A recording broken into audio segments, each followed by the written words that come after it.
क्योंकि हमने देखा तमिलनाडु में कैंपेनिंग के दौरान भी जब थलापति विजय लगातार डीएमके के खिलाफ, यानी जो डीएमके सरकार रही इससे पहले, उसके खिलाफ करप्शन के मुद्दे को उठाया, एआईएडीएमके की बात करें तो आइडियोलॉजी को लेकर कितना बड़ा मतभेद है उनके साथ, ये तमाम जो मसले हैं पिछली सरकारों के कामकाज को लेकर सवाल उठाया गया। यानी जो उम्मीद है, उम्मीदों का पहाड़ बहुत ज्यादा है अब टीवीके के ऊपर, विजय के ऊपर। कैसे उसको पूरा किया जाएगा, यह भी एक बहुत बड़ी चुनौती रहने वाली है। बिल्कुल, जाहिर तौर पे युवाओं के लिए, महिलाओं के लिए विजय ने बहुत सारे वादे किए हैं। जाहिर तौर पे इतना पैसा तमिलनाडु के पास अभी है या नहीं, उनको सब देखना पड़ेगा, क्योंकि चुनाव में तो उन्होंने वादे कर दिए, लेकिन उसको जमीन पे कैसे उतारते हैं। ये जरूर है कि शुरुआत के 4, 5, 6 महीने तक विजय को लोग क्रिटिसाइज नहीं करेंगे, लोग उम्मीद से देखेंगे, लेकिन अगर 6 महीने तक वो डिलीवर नहीं कर पाते हैं तो उनके खिलाफ भी आवाजें उठनी तय है, क्योंकि उन्होंने वादे इतने किए हैं। महिलाओं को गहने देना, युवाओं को रोजगार देना, किसानों के लिए वादे किए, अलग अलग कम्युनिटीज के लिए उन्होंने वादे किए। तो ऐसे में उन सबको जमीन पे उतारना, और ऐसी जो उनकी टीम, एक नई टीम है, तो जाहिर तौर जो पहले हमसे जो हम लोग बात कर रहे थे कि किनको एडवाइजर रखते हैं जो उनको सही सलाह देते हैं कि कैसे उन वादों को पूरा करना है, वो जरूरी होगा। तो ऐसे में एडवाइजर्स पे काफी कुछ निर्भर करेगा। इसके साथ साथ उनका संबंध सेंटर के साथ कैसे रहता है, उस पर भी काफी हद तक निर्भर करता है। हालांकि जैसे विजय जीते तो प्रधानमंत्री नरेंद्र मोदी ने उनको बधाई दी थी, तो ये उम्मीद की जा रही है कि केंद्र सरकार भी विजय के साथ आगे बढ़ेगी, क्योंकि केंद्र सरकार भी चाहती है कि तमिलनाडु का विकास हो। तो ऐसे में अगर विजय केंद्र सरकार से अपना संबंध ठीक रखते हैं तो तमिलनाडु के विकास के लिए भी ठीक रहेगा, और उन्होंने जो वादे किए उसको जमीन पर उतारने में काफी हद तक मदद मिलेगी, क्योंकि केंद्र सरकार जो है लगातार नए नए प्रोजेक्ट का ऐलान करती है हर स्टेट्स में। आज भी प्रधानमंत्री जो है कर्नाटक में, जो कि आनंद, बातचीत का ये सिलसिला जारी रहेगा और हमारे साथ मेजर जनरल संजय सॉय साहब भी मौजूद हैं और शपथ ग्रहण की इन तस्वीरों को बड़े गौर से आप भी संजय सॉय साहब देख रहे थे।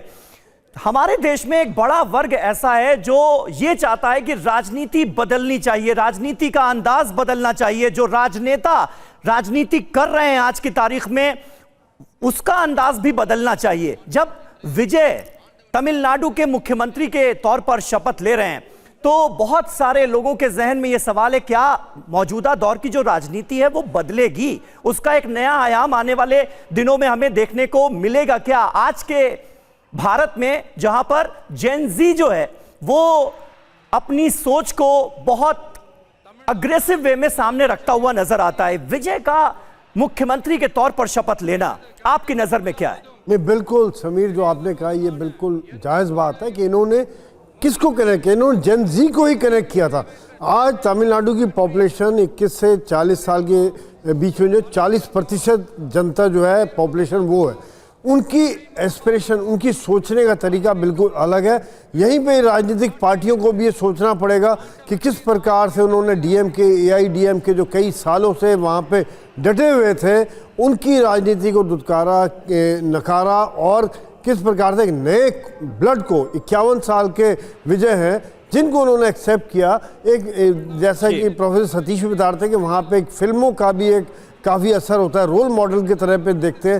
साथ साथ में अगर हम ये कहें कि इन्होंने अभी 2 साल में किया, लेकिन जैसे बता रहे थे कि इनका फैन क्लब ने काफ़ी पहले से सोशल वर्क में काम करते रहे, समाज के लिए काम करते रहे। आज ये इनका फोकस रहेगा सोशल जस्टिस, इकोनॉमिक डेवलपमेंट, और किस प्रकार से एक आपस में मतभेद की राजनीति को खत्म किया जाए। अच्छा संजय सॉय साहब, एक बड़ा दिलचस्प किस्सा है। 2018 में एक फिल्म आई थी विजय की, और उस फिल्म का नाम था सरकार।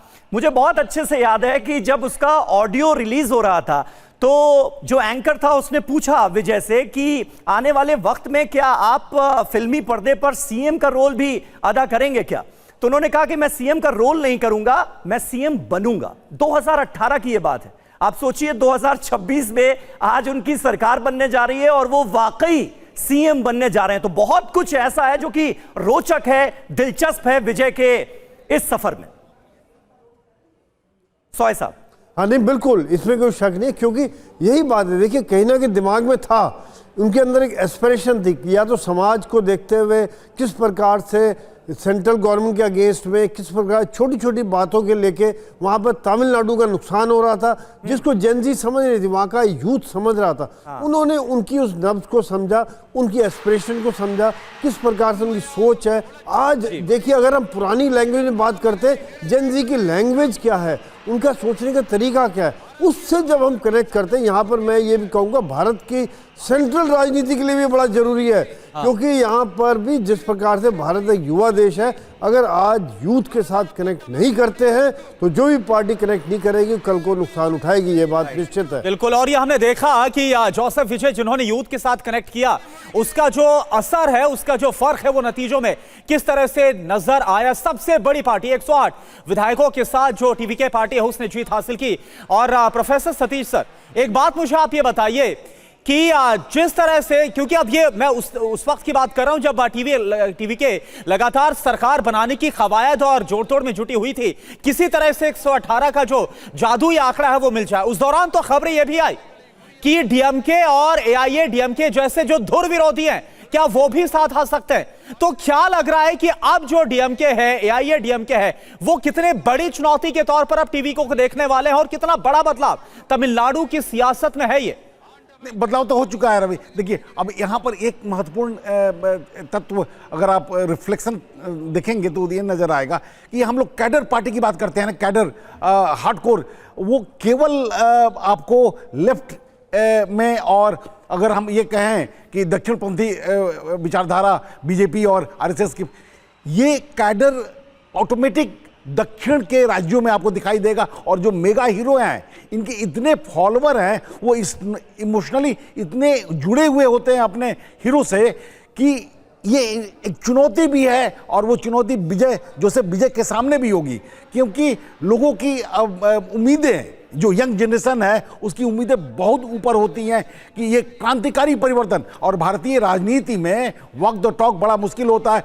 जो आपने वादा किया है कि 8 तोला सोना हम देंगे और वो तमाम फ्री बीज, तो वो जब उस मुहिम पर, वो वादे पर पूरा नहीं होता है तो लोगों का जो ट्रस्ट डेफिसिट है उतनी तेजी से फिर वो सामने आता है। तो ये इनके लिए बहुत बड़ी चुनौती होगी।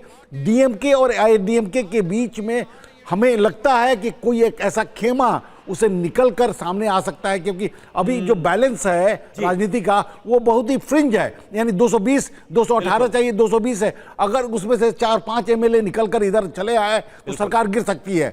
तो ऐसी परिस्थिति में इस बात की उम्मीद भी हो सकती है कि डीएमके का कोई खेमा या एआईएडीएमके का कोई खेमा टूटकर विजय के साथ मिल जाए। बिल्कुल, और कांग्रेस पार्टी की तरफ से जब ये बड़ा फैसला लिया गया कि वो विजय के साथ जा रहे हैं, और हमारे सहयोगी कुमार विक्रांत अभी मौजूद थे, उन्होंने बहुत डिटेल में बताया कि एक लंबा इतिहास रहा है। मतलब ये ऐसे ही नहीं है कि विजय अचानक से चुनाव लड़ते हैं और जब ये तय हो जाता है कि नहीं उनकी सरकार बन सकती है तो कांग्रेस पार्टी फौरन समर्थन दे देती है। बल्कि कांग्रेस पार्टी के आला नेतृत्व से एक पुराना रिश्ता रहा है विजय का, सी जोसेफ विजय का। उसके बारे में बड़े अच्छे से अभी हमारे सहयोगी कुमार विक्रांत भी हमें बता रहे थे।